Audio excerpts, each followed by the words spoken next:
Akala mo ba usok lang ang nawawala kapag nagbe-vape ka?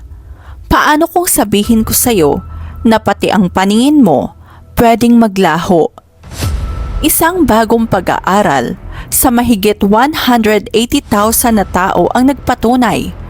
Ang pagbe-vape ay may nakakatakot na koneksyon sa pagkasira ng mata at pagkabulag.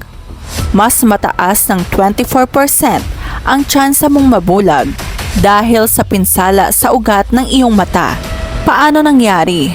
Ang nicotine ay parang traffic enforcer na nagpapasikip sa mga ugat ng dugo sa iyong mata. Dahil dito, nawawala ng oxygen ang iyong retina.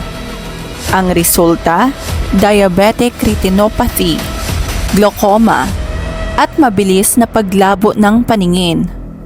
Kung madalas mamula, matuyo, o lumabo ang mata mo pagkatapos humitit, babala na yan ang katawan mo. Madalas kasi, kapag nakakaranas ng ganito ang mga nagbe-vape, iniisip lang nila na napuyat lang ako, babad lang ako sa cellphone, o pagod lang ang mga mata ko.